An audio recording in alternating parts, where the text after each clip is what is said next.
Hello, and welcome to Hobby Showdown. My name is Phil. My name is Arielle. And we are here to talk about books, board games, and maybe more. We started this channel because we couldn't decide which hobby to talk about the most, and so why not do both? And to give you a little bit of a flavor of what we're like, we're going to talk about our top 5 books and board games each. So, Arielle, would you like to start us off with your favorite books? Okay, here's my top 5 favorite books, and mine are in no particular order. I am really bad at choosing favorites in general. So, also, I think we both have kind of picked either favorite books or favorite authors that we like. And my first one is an author, and that would be Michael J. Sullivan. So this series is Legend of the First Empire, and I have not finished this series yet. I'm only about halfway through the second book, but I'm really enjoying it. Michael J. Sullivan also wrote The Rayer Revelations and The Rayer Chronicles, which are both books that I've completed those series, and I really enjoyed them. I feel like he does a really good job building his world. He does a really good job of building characters. There's really high stakes in these books, but they're not overly dark either, which I enjoy. So anything by Michael J. Sullivan, it's almost guaranteed a 5-star rating from me. For sure, I agree, and I will talk about this a little bit later. But my number 5, and for my list, I went from I did my top 5, going from 5 to my favorite. Also, depending on the book, it's either the book or a series or an author itself. And in this case, it's one book. It's The Fifth Season by N.K. Jemisin. This book, if you haven't heard of it, is a story about a woman whose daughter is missing and her son is killed, and she's trying to find her husband who murdered her son. While that sounds pretty dark, the book itself takes place in a world where there's a very scientific magic system, which is one thing that I really enjoy about it. But it also offers this woman's perspective in the second person, meaning you open the door and you find this or that, as if it were a D&D adventure. So maybe that's why I like it too. But this particular book, The Fifth Season, not only has those elements, but it also has a fantastic ending to it. The other 2 books I finished and are really good. I believe you finished those too as well. Mm-hmm. Great story overall, but this book in particular really hooked me, and that's why it's my number 5. Yeah, 5th season was really good. And I did not realize that, but yeah, The Fifth Season is my number 5. Good one. Thank you. Not intentional. Okay, my next is another favorite author, and that would be Jane Austen. Out of all of her books, I think Emma is my favorite, but I just really enjoy everything that she has written. Mansfield Park is probably my least favorite of all of them. So Jane Austen, I don't feel like I need to talk too much about Jane Austen. But I just really enjoy her stories. I feel like even though this is technically a classic and it was written quite a while ago, it still feels more accessible than some of the other classics that I have read.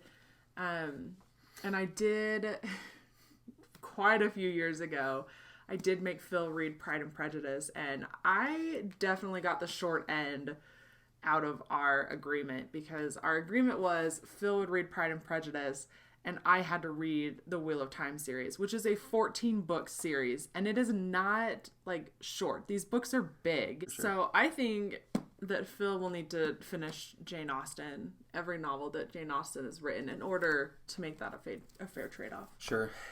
Put it on the list. My number 4 book is Sleeping Giants by Sylvain Neuvel. This is a trilogy where in the beginning, a girl who is 10 years old, on her birthday, falls into a pit, and she discovers and falls onto this huge hand that's made of this metal that has never been discovered on Earth, and she grows up and becomes a scientist who is obsessed of finding out what this hand is, why did it get there, and it kind of goes through her adventure and journey in this discovery. but it does so in mixed media fashion. Is that correct? Mm-hmm. So mixed media, from what I understand, is a story told through different mediums, such as interviews or journal entries, recordings, and things like that, rather than the traditional third person. And so that format stuck with me, first of all. And the topics that were discussed, it kind of dives into, what if what if we found, evidence of extraterrestrial life? And, what would we do as people and as a community as well? There were so many suspenseful moments. It was very unpredictable as well. The story took so many turns throughout the 3 books that it just, blew me away. And once again, the first book was amazing. I feel like the second book was really good as well. It introduced a lot of really cool situations. But the third book, while very interesting in and of itself, I think the main topic of it wasn't as interesting to me as the first 2 books. But still, I would recommend you read all 3 and finish the story. It is a really cool book. Yeah. And, yeah. And it reads really fast. It does. It wasn't too big to begin with, but also the mixed media format makes it kind of quick as well. And I listened to the audiobooks for all 3, and so they had different voice actors for each part, which really made it interesting as well. So I think that kind of added to the experience. Yeah, that was a lot of fun. But yeah, definitely a high recommend for me, Sleeping Giants. Yeah. Okay, my next is also another author, but this is my last author. The next 2 are books. But that is Brandon Sanderson. Brando Sando. Okay. So I have not finished all of his works. And honestly, I feel like that is just a goal that I can never attain because he writes faster than I can read. True.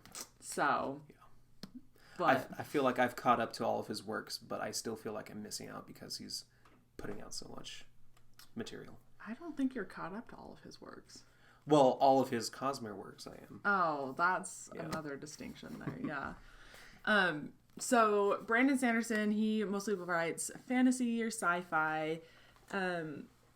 He has what's called Cosmere, and a lot of his books take place in those. So that's like your Stormlight Archives, Mistborn series, Warbreaker does as well.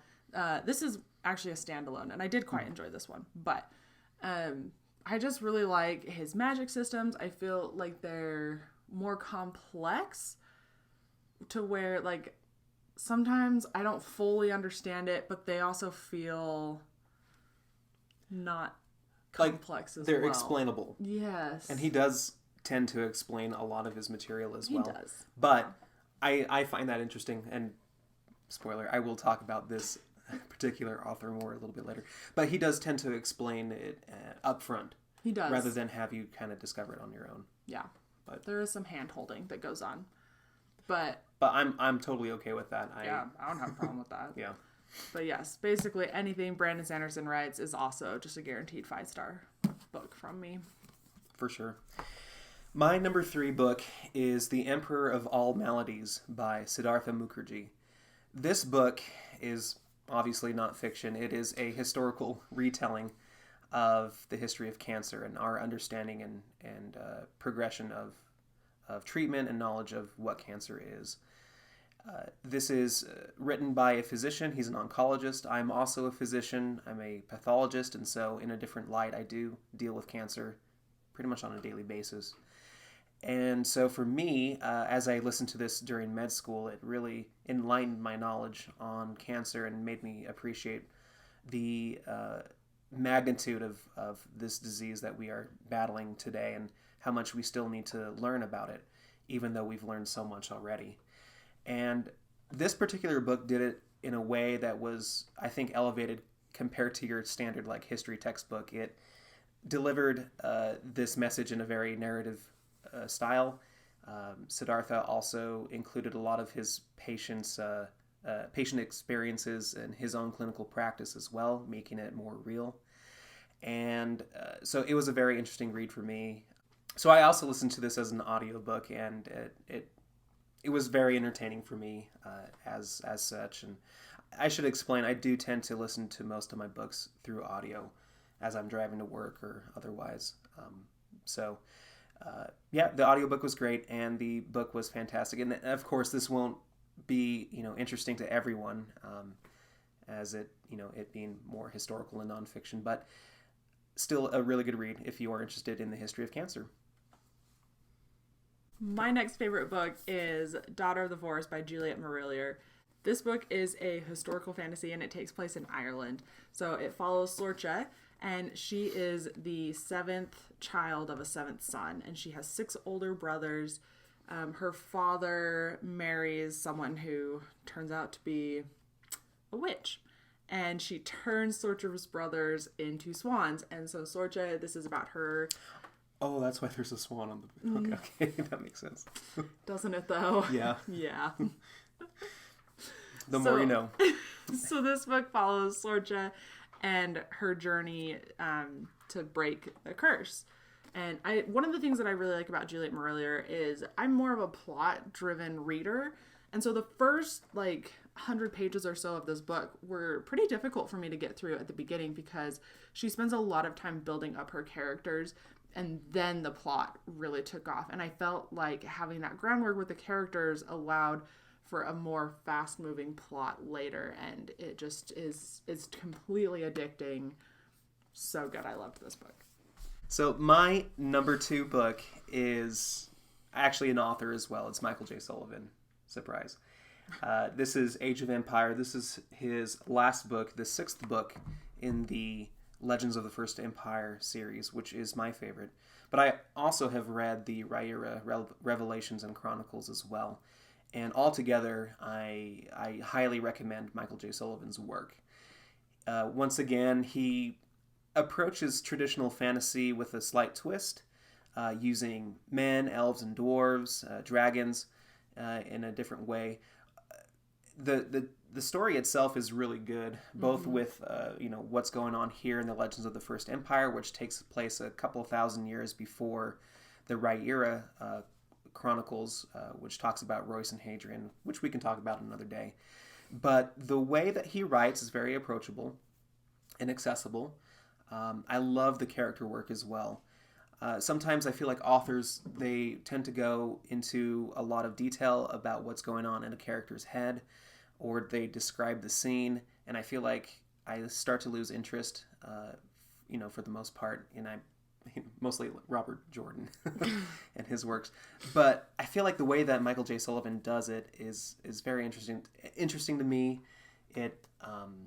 I love, diving into a character's thought process, and it just enlightens those characters for me and makes the story a lot more interesting as well. So I love reading his books. I'm physically reading this series, but I've listened to the audiobooks as well by Tim Jared Reynolds.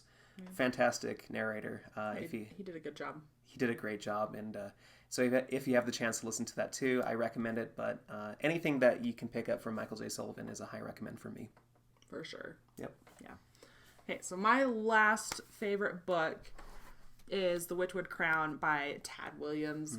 So he does have a prior trilogy that it's Memory, Sorrow, and Thorn. And then this book takes place quite a few years after that. So it kind of follows a lot of the same characters, also introduces some new characters, and then they're just also older. It's pretty classic fantasy. Yeah. Especially the first series. You can tell that was a 90s fantasy series for sure. It was still pretty good, but it still was pretty classic. Yeah, no, for sure. But I just really enjoy it. And I won't go into too much detail about what this book is about because it kind of spoils that first trilogy. But I just really like this book. Feels like the stakes got higher. I like seeing how that previous trilogy impacted our characters, how it has impacted the world, and kind of how things have changed since then. It's just been really good. I am very excited to pick up the second book. The third book was supposed to be coming out this year, but they have postponed it until next October. Which I am very, very upset about. Come on, Tad. I know. Get together, man. I was a tad upset. My number one book /author /series is Brandon Sanderson, specifically, what is I was going to say The Way of Kings, but the Stormlight Archive is my favorite series. I've read all of his Cosmere books, and what I mean by that, if you haven't read his books at all, which hopefully I hope you have, but so the Cosmere is a universe that he created, and all of these books take place on different planets within the system. And so, first of all, that idea is intriguing to me, where all of these stories start to intermingle. They each have a different magic system as well, and so you start to see hints of each magic system taking place in each book series as they start to cross over. Especially in the Stormlight Archive, it's really cool. You have a character named Hoyd, who is present in all of these books. I think that's a fantastic idea. It's not original. I think it's kind of like Doctor Who, but he has different names in each of the books, so you don't always know that it's him until you've read later ones. Like, oh, yeah. Yeah. So I think that's a cool concept. But in general, I love his writing style. I think it's succinct. It packs a lot of punch without having to say too much, even though his books are huge. So there is so much content to dive into. Everything, I feel like it's so well planned as well. Everything is said and written for a reason. There are so many different, especially in Stormlight Archive, you have these interludes where you have 3 chapters from perspectives of minor characters. And while it may seem kind of random at first, they actually have a lot of interplay within the main story as you go along. And so as you're reading later books, you kind of tend to go back and reread them and say, oh, that makes more sense now. Mm-hmm. So I love that. The characters are great. He does do a lot of work with mental health in the Stormlight Archive. And so I think it's a really good way to approach character introspection and development. And so I love the characters. I love the story. The magic system is very scientific as well. I could go on and on for why these books are great. But I will say, too, it's sentimental because The Way of Kings was the book that I read to help me get back into reading after taking a hiatus in my late teenage years. So it holds a special place in my heart. But nonetheless, it's objectively a fantastic book. And that's the Stormlight Archive series by Brandon Sanderson. All right. Now, time for the main event. According to you. I'm just joking. We love books and games. Not equally, though. I like board games a little bit more.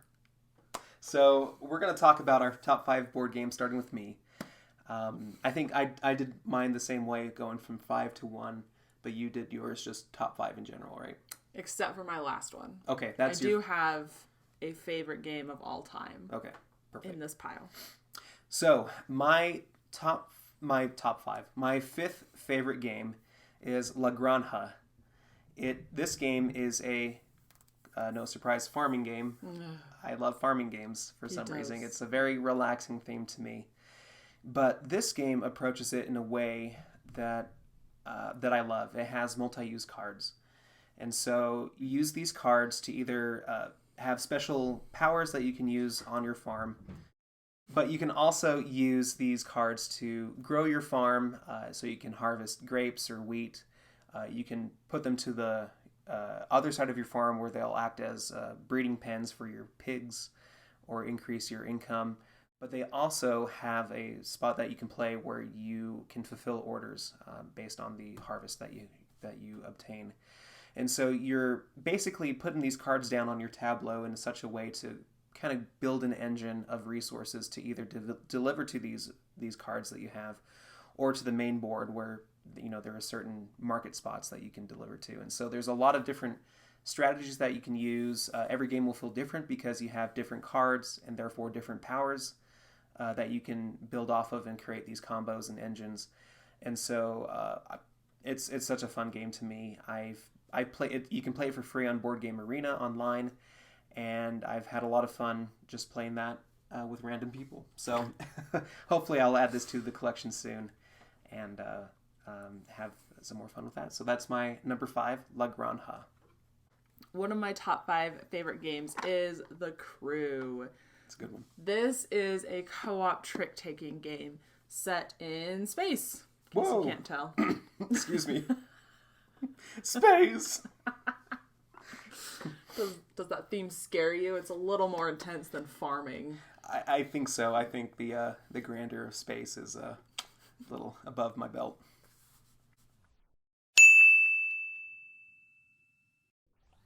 So Phil actually is very bad at this game. It's a lot of fun to play with him.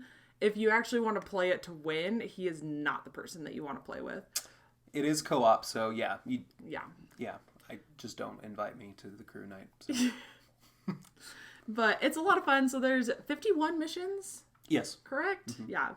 And each mission has a different objective. And so it's just kind of a fun take on the trick taking. But again, different because you have to do the trick taking as a team. But you also have 51 different ways to play it. So I just have really enjoyed it. I think it's a lot of fun to play with different people. It's a different mindset that you have to have with games than a lot of your other games. So, yeah, really easy to pull out and teach to anyone, but it's really... Except for me. But it's really quick, and so you can have a lot of fun with it multiple times. I like that game too. My number 4 game is Yokohama. This game is also on Board Game Arena. That's where I found this game. But it takes place, obviously, in the fishing town of Yokohama about 100 years ago. Why was that obvious? Well, Yokohama's a place. Okay. Oh, it's also a tire, too. So we're not making tires in this game. That would be a cool theme. But in this game, we are presidents of local companies going around and collecting resources to fulfill orders and to increase the faith at church, and to deliver import goods as well. And so if you've ever played the game... Does that sound... Yeah, it's great, right? So he is convinced that I will love this game, because I am not really big into the farming theme. Right. I don't really care for those types of games, which is totally personal preference. But when you are describing that game, it sounds like a farming game, but a different theme. Why do you think I will like this? Well, so you can like a game for its theme. You can like a game for its mechanisms as well. I don't like mechanics. The farming mechanism. You don't? No. Well, okay. Well, it's not just the theme of it. Okay, so listen to me. Hold your horses. Send help. So in this game, if you've ever played the game Istanbul, it's very similar, where you are placing your pawns out on the board, which is modular to begin with, and you kind of are building a route for your workers to go on. And so you place your president on, and wherever your president lands, you collect those resources. But your next turn, you have to follow the route that you already built with your workers to get to different spots. And so there's a lot of interaction because other players will put their pawns onto the board, therefore blocking you from using that space, or you have to pay them money to go through them. And so there's a lot of interaction between the players in this game. And I haven't played Istanbul yet, but I feel like there's more complexity and exploration in this game, because you can acquire victory points in so many different ways by increasing the faith at church or fulfilling orders. Again, he knows I don't like that. You know I don't like it when there's like different routes that you have to take, because I get overwhelmed because I want to take all the routes. Okay, so why do you think I'm gonna like this? It sounds awful. Okay. I think you just got to try every game once. Maybe you'll be surprised. Why? Because it's What if fun. I don't want to try it? Life's too short. That's true. Life's too short. You have to play good games and read good books. But I'm saying this is a good game, so you should try it. But fine. I'm going to go pick some of my favorite books. I can listen to it at 2-speed audio. That's totally fine. No. If I have to sit and listen to you explain the rules for 45 minutes for a game, you will listen to it on 1 speed or less. Read it. Okay, I'll read it. Half speed. But anyway, okay, fine, whatever. You don't have to play this game, but you at home, you should give it a try. It's free on Board Game Arena. What harm is it gonna take if you try it? but It could hurt. Okay, it could. But anyway, so You're not done talking about this game. No, that I'm wrapping up. So I think this is a good game. It's a lot of fun to try to figure out what path you're going to take to try to win. So that's my number 4 is Yokohama. Happy? No. I'm done? No, I'm not happy. You're not happy? I'm never happy. You will be happy if you try this game out. I will not be happy. I guarantee you. It's a blast. Okay, my next game that I really enjoy is Love Letter. So this game, the queen has just been like imprisoned for treason or something. I can't remember.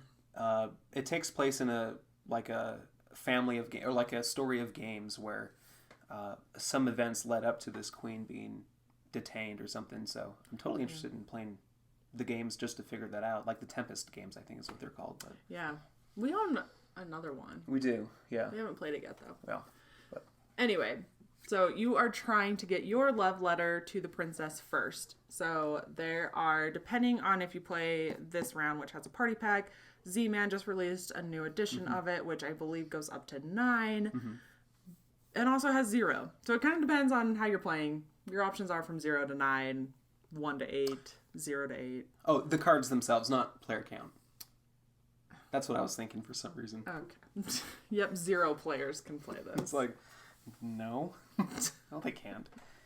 But you're just playing cards. Each card has a different ability. It's a really simple game, but I quite enjoy it. Maybe I'm just simple. I don't know. No. You like exquisite, elegant games. That's how I describe it. But I feel like this is a really good one to pull out because you can play with, I think it's up to 8 people if you have the party pack. Yeah, 2 to 8 players if you own the party pack. So it's a nice one to play with big groups. And I always tell people that if they are confused after having the rules explained and playing one round, then they are overthinking this game. Because it really is not that complicated. You just do what the card tells you to do. Right. And they're not like difficult actions by any means either. So I think it is simple, but then I think the fun of it really comes into, quote, the meta of the game. Sure. So like the social aspect. Who am I going to target? You know, who am I going to play the Baron on? And, you know, so there's a lot of fun in that social aspect as well. Yeah. It is. It's just a really fun, simple game. Yeah. Good game. So my number 3 game is, surprise, not just one game, but it is a board game designer, and that is Uwe Rosenberg. He's the designer of such games as Caverna, Glass Road, At the Gates of Loyang, Le Havre, Fields of Arles, and multiple other games, one of which I will talk about as my favorite game, as he is my favorite designer. But to represent probably my favorite game out of this group that I just mentioned is probably a Feast for Odin. Can you see me? Help! I am drowning in cardboard. Feast for Odin is a very big sandbox type of worker placement game where you play as a group of Vikings doing pretty much whatever Vikings do in order to gain resources and use these resources to fill out a polyomino Tetris-style board to gain more resources and cover points up. And so not only do you have the fun aspect of a worker placement game, by the which has about 60 spaces to choose from, but you also have... Ooh, was that what you were looking for? Yes, thank you. But it also has the spatial aspect of trying to fit together a puzzle. And so there are so many different ways that you can play this game. You can try different strategy every time. I've played it almost 10 times, and I know that may not sound like a lot, or it may sound like a lot to you, I don't know. But I'm still learning more about this game as I play. And in addition to that, I feel like it is thematic. They did include a separate book about Viking life and how they tried to implement that in the game. And so they went really over the top with the production here, and I think that just adds to what this game has to offer, in addition to the strategic depth that it has. And so lots of fun. I think it's best played with 2 people because it can go a little bit long at higher player counts. And it's a fantastic game solo. I usually just play it solo, and offers a great puzzle to solve every time. So that's A Feast for Odin, but I could talk about any of Uwe Rosenberg's big box games, and they would probably fit in this spot as well. So, okay, my next pick for favorite board game is Clank. There we go. Now you can see it. Stop it. Okay. Thought you needed some help. No. Okay. That's fine. So this is a deck building game, and I love. Sorry, I just kicked a cat. I love deck building games. So the only reason though that this game beat out Dominion, which is I really enjoy Dominion, which from what I understand is kind of like the first deck building game. Yeah. But I love all the different expansions they have, and just the replayability is so fun on that one. Yeah. But I really like Clank because it comes with a board as well. So you are going underground and you're exploring and trying to get treasure, and you're building up your deck, which helps you get these treasures and kind of move differently, attack other people, and then there's also a dragon, and so if you clank too much, the dragon comes and it gets you. So it's just a lot of fun. I really like the theme. I love the deck building. I love the board aspect of it. I feel like it's a really well put together game. And we do play some legacy games, and I have heard that Clank Legacy is just a really, really good legacy game. Yeah. So that's definitely high on my list of games that I would like to check out. For sure. I like the game too because it's kind of got a push your luck kind of thing. So you have to like dive into the dungeon as deep as you dare in order to grab the treasure and be the first one back up. And so there's that race to see who's going to make it back up, and so even if you're not the first one back, you could still win potentially because you have better more treasure. Points. But so fun game. It is a fun game. My number 2 game is Wingspan by Elizabeth Hargrave. Wingspan is, first of all, a beautiful game. It's very pretty. Very pretty, production-wise, as well as the way that it plays. I think it's a really, elegant game that I could teach to a lot of different people who have never really played, too many board games. I feel like I could potentially teach it to them rather than some of Uwe Rosenberg's games, for example. But it is an engine builder where you're playing these bird cards onto your habitat, and as you take certain actions with these within these habitats, you can activate these birds and create these really cool combos. And I believe the base game comes with over 100 birds, and so there are so many different combinations of these birds that you can play to create these cool combos. And I feel like the gameplay or the length plays pretty well, so that way you can create these combos, activate a couple times, but it doesn't overstay its welcome, nor does it feel like it ends too early. So I think it's the perfect amount of time to play. Beautiful to look at, fun to play, deep enough. It's not too deep, but it's deep enough for me to be interested in playing it more times. And because of that, I think that's one of the games that we often can get to the table with pretty much anyone. So for those reasons, I love Wingspan, and that's why it's my number 2 game. Okay, my last general board game choice is Dice Throne. This game has a Yahtzee component, but there's also a deck involved in it as well. So it's not deck building. Each character just has their own deck. But I also love dice games. And I think I really like dice games because there's a little bit more luck involved in them. And so, it can definitely be more frustrating if you're not rolling the right way. And it seems like it's always,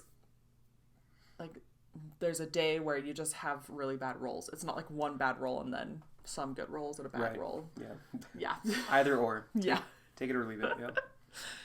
But so each person picks a character. So this is season 1. We also have the season 2 characters over there. And then I'm pretty sure the other day that we saw that they had kind of revamped season 1 instead of just doing season 3, because they were all new characters. So True. I'm not sure why that happened. And there's a legacy game too. There is a legacy game to it as well, which I think would be a lot of fun.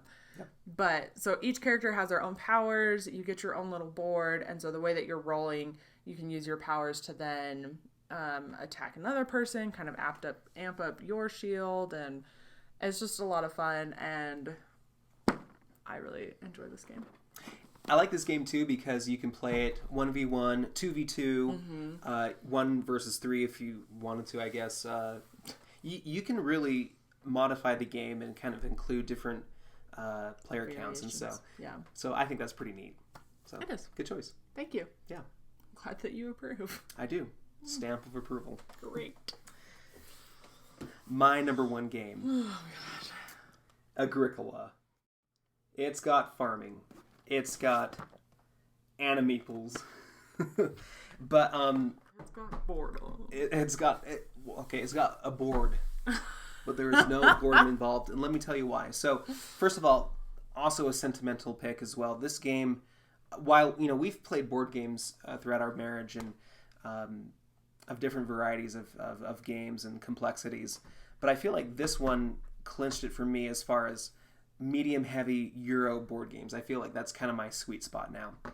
But Agricola is a fantastic game because, one, it's got a lot of different cards. I just like Wingspan with 100 unique cards. Agricola offers the same thing as well, and you're drafting it, and so it feels like a kind of like a drafting collecting card game, which I used to play back in the day. And so every game is different because you have a different starting hand, and it kind of helps you form a strategy to kind of build your farm, basically. And of course, that's the second thing, is the farming theme is fantastic. And the third thing is it's a really tight worker placement game. You have to feed your workers consistently, and so not only do you have to worry about that, but you have to worry about diversifying your resources and your farm so you don't get negative points at the end of the game. And so I love that really tight tension. Oh, I need to do this, but I also have to do that. I only have one worker left. What do I do? And you have to make the most of it and be as efficient as possible. And because it's really tight and there aren't as many worker placement spots, someone might take a spot that you want, and you have to kind of tactically grunt and figure out a different strategy to get to where you want to get. And so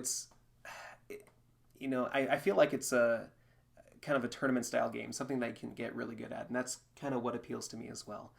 I'm really looking forward to the revised edition being put onto Board Game Arena, and I will definitely put that on the channel, as I'm super excited about that. And so in one form or another, it's getting on here. So that's my number one game, is Agricola.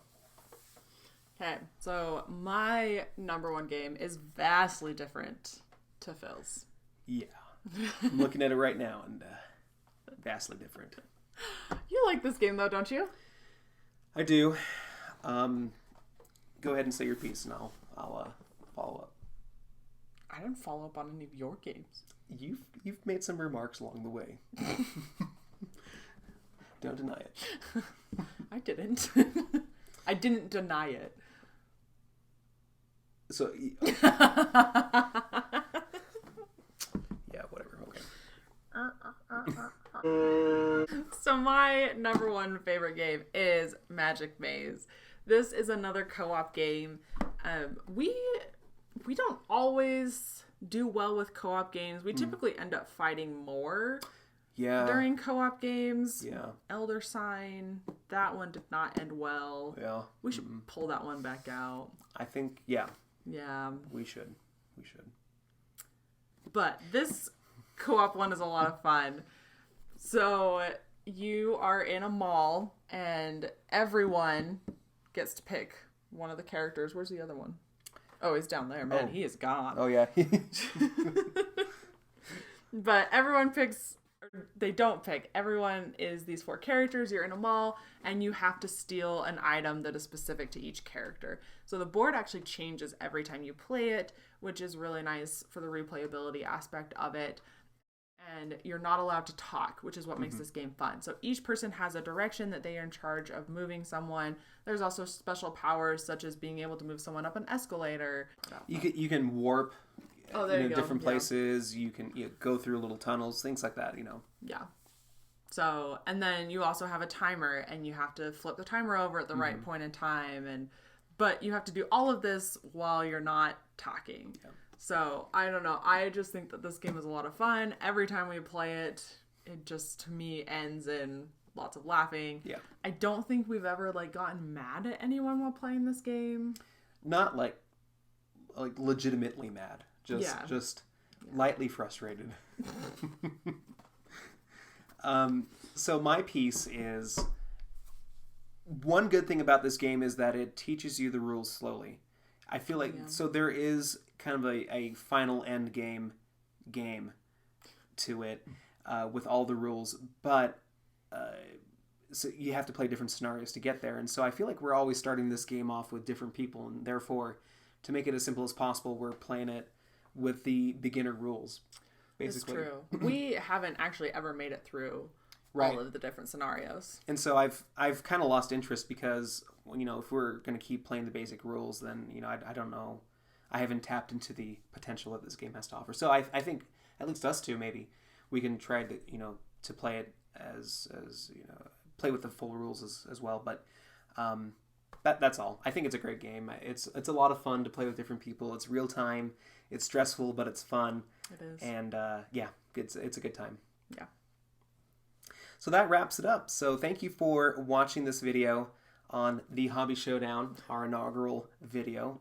Hope this gives you kind of a taste of what games and books that we like. Leave a comment what your 5 favorite board games or favorite books, or both. We hope to see you on the next one. So thanks for sticking around. Bye. Bye.